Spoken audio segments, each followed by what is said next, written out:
O Brasil tem uma dívida com o juiz Sérgio Moro que vai além do óbvio. E o óbvio, obviamente, diz respeito aos óbvios serviços prestados, a causa óbvia do óbvio combate à corrupção, embora, por óbvio, nunca antes na história óbvia deste país óbvio, tenha sido tão óbvia a impunidade de bandidos óbvios em razão da delação premiada. Ou alguém me prova o contrário. Se não quiser provar o contrário, que é difícil, eu não gosto dessa ideia de prove o contrário, né? Então prove a afirmação, quer dizer, prove que realmente nunca houve tanta punição de corrupção como há hoje. E eu vou demonstrar que nunca houve tanta impunidade, se considerar os crimes confessos e as penas que essas pessoas estão cumprindo. Eu me refiro a outra coisa, eu me refiro à nossa dívida com o Moro, que já não é mais matéria deste mundo, Maiara. Eu espero que os católicos de boa fé se mobilizem em favor da primeira canonização em vida. Sim, claro, estou falando, como eu já disse, do São Sérgio Moro. Como sabe, São Tomás Moros, originalmente Thomas More, também é conhecido por Tomás Moro. O autor da Utopia. Todo mundo conhece Utopia, né? É uma obra, a Utopia. É um livro que você pode ler. Chama-se Utopia. Escrito por Thomas More. Virou santo. São Tomás Moros. Aliás, leiam o livro Utopia. O É da Coisa. Cultura. Que é quando ele imagina o mundo ideal. Né? É uma ilha, né? Em que as pessoas, cada um vive de acordo assim. É uma espécie de paraíso comunista, mas sem a noção do comunismo moderno, claro, né? Onde reina a igualdade, mas curiosamente tem escravidão ali. Mas ninguém, ele também, afinal de contas, era um homem do seu tempo, né? Não podia... Né? E utopia é interessante, porque qual é a origem da palavra utopia? É atopos, quer dizer, não lugar. Por isso que a utopia... Quando você diz assim, ai, sujeito não tem utopia. Que bom, eu odeio gente com utopia. Utopia. Eu vou escrever sobre isso, minha coluna na Folha de sexta-feira. Já estou destinado, já estou pensando, vou escrever sobre isso. Porque assim, as pessoas falam, ai, cadê a novidade? Cadê a utopia? Eu não quero novidade política, eu quero coisa velha. Eu quero coisa esperada, dentro da democracia. Gente que vem com novidade só faz cocô. Só faz zerda em política. Mas vamos voltar. O São Tomás Moros escreveu Utopia, né? Que vocês podem ler ainda hoje.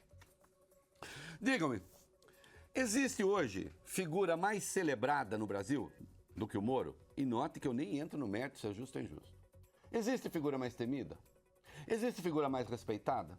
Existe figura mais exaltada? Alguma outra voz à sua se sobrepõe? Alguém se atreve na grande imprensa, com a exceção deste aqui que fala agora, a questionar as decisões de Sérgio Moro?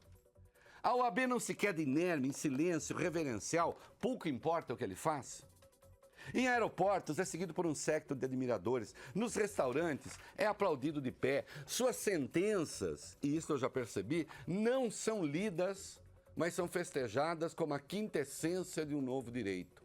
Eu mesmo sei o que custa ler a sua decisão, eu sei, porque eu sei o que eu passo, custa ler a sua decisão e apontar. Por exemplo, ele condenou Lula sem provas. A gritaria é imediata. A gritaria é imediata.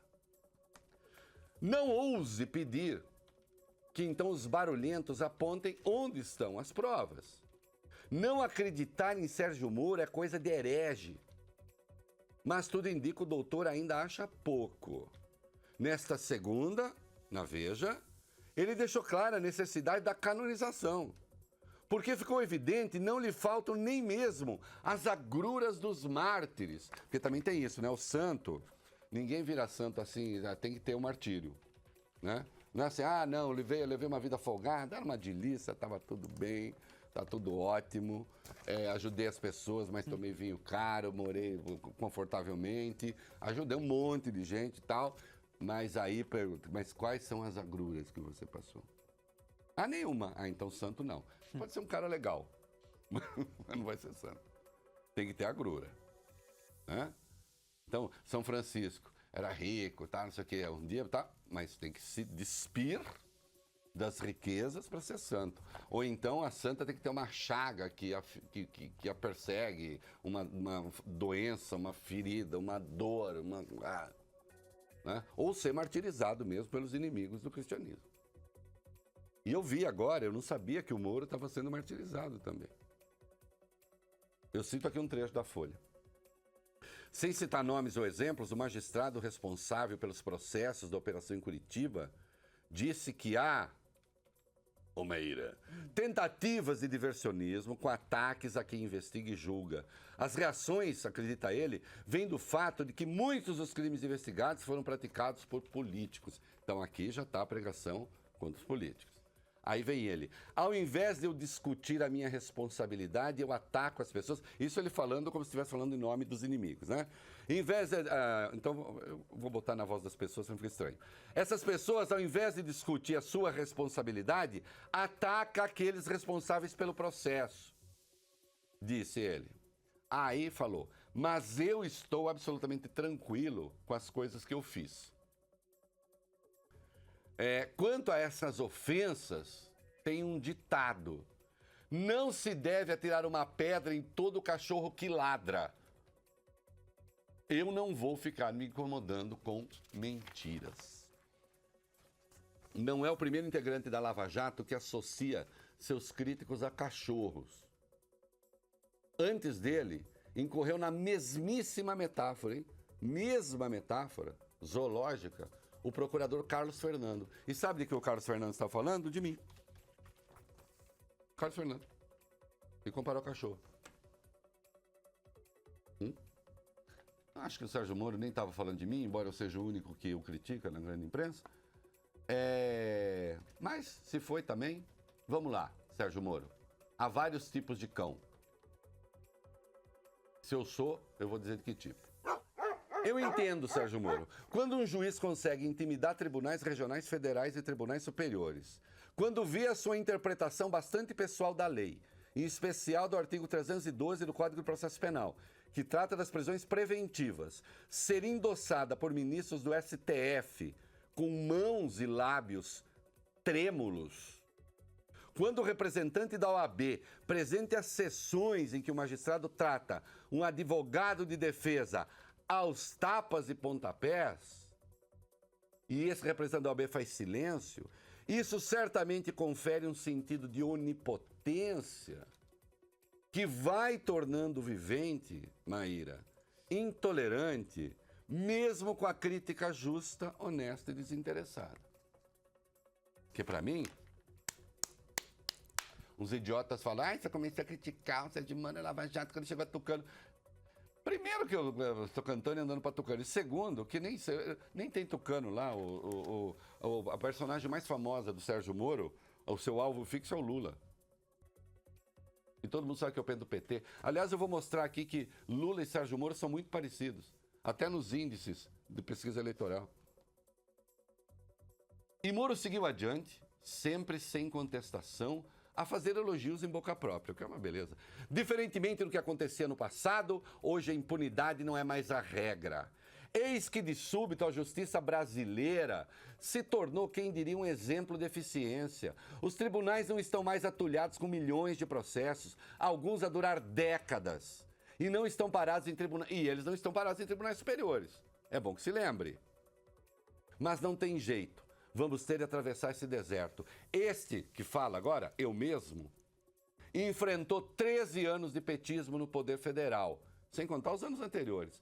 Em pelo menos 9 dos 13, ousar uma crítica ao partido e a seus sumos sacerdotes era considerado também uma heresia.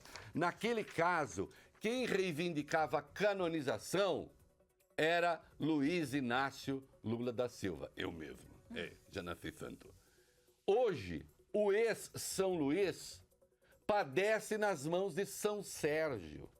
Este recebeu uma denúncia contra o petista em razão do suposto cometimento do crime A, condenou o Lula pelo crime B, e ao responder o advogado nos embargos, porque tinha sido daquele jeito, ele disse que era daquele jeito e acabou. Notem como as coisas são semelhantes. Lula dizia nos seus tempos de glória: nunca antes na história deste país se fizeram isso e aquilo. Eu até criei uma palavra que é deste país, tudo junto. Né? Porque é deste país. Nunca antes na história deste país. Então, Lula, nunca antes se fez isso ou aquilo. Preencho aí a frase à vontade com o que vocês quiserem. E o Sérgio Moro está dizendo: nunca antes na história desse país se fez tanta justiça e se combateu tanta impunidade. Que importava no passado que as lambanças do petismo já corressem a céu aberto, como esgoto, aliás. A doxa da hora era aquela. E não pense não, vá procurar a imprensa. Hoje alguns que estão aí doidos, tratam o PT aos tapas e pontapés. Tá? Vai ver se era isso que fazia.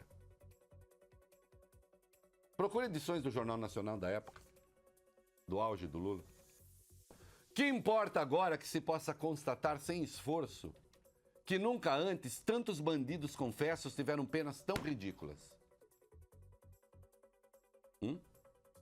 Lembro, e escrevi centenas de textos a respeito, que Lula tinha aprovação de quase 80%, controlava uma base gigantesca no Congresso, aprovava o que ele dava na telha, era cantado em prosa e verso pelos mercados. Não obstante, seu governo, Coutinho, buscou introduzir a censura à imprensa num plano nacional de direitos humanos e por 2 vezes tentou criar o Conselho Federal de Jornalismo, que era na prática um Conselho Federal de Censura. Porque não pense não que essa gente, gozando de todo o poder possível, se contenta. Porque aí o cara quer tudo. O cara quer unanimidade. Quem tem o perigo, o cara que tem 50%, 60% de aprovação, o único risco que ele corre é de ser um democrata.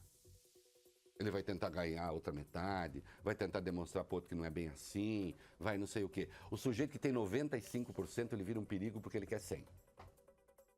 Ele quer 100%. É o caso do Lula. Queria lá atrás.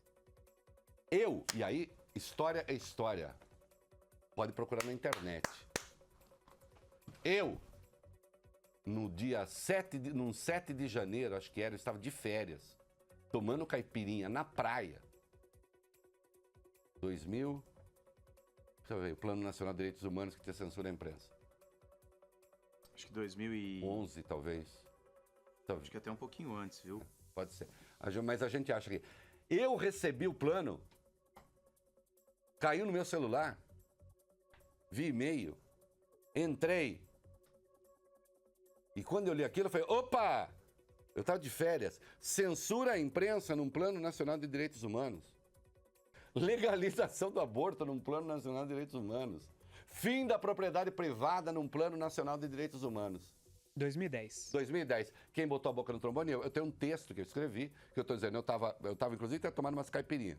Tava meio tchuco. Falei, será que eu tô lendo direito? Aí passei para minha mulher do lado. Falei, é isso aqui que eu tô lendo? Ela olhou e falou, é isso. Eu falei, você bebeu? Ela disse, não. Então, acho que é isso mesmo. E eu saí botando a boca no trombone. Interrompi as minhas férias. Voltou no tempo? Não também, né? Hã? Não tinha voltado no tempo. Não, também. não, nada disso. Então, veja vocês que quando o sujeito tem a quase unanimidade, ele quer a unanimidade.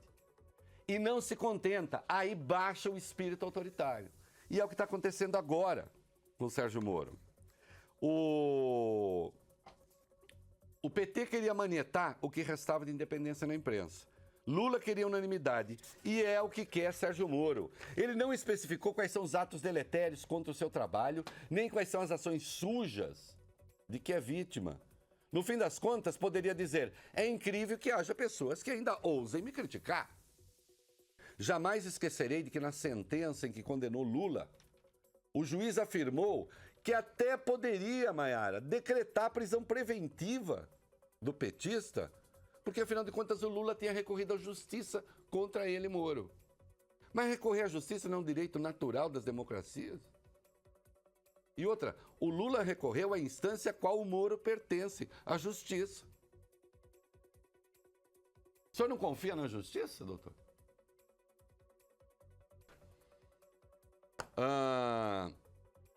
E claro, eu lembro também que o Lula, dia desses, disse que perdoava a nós, os golpistas. Nós, eu quis a deposição da Dilma, né? Não sei, cada um fala por si.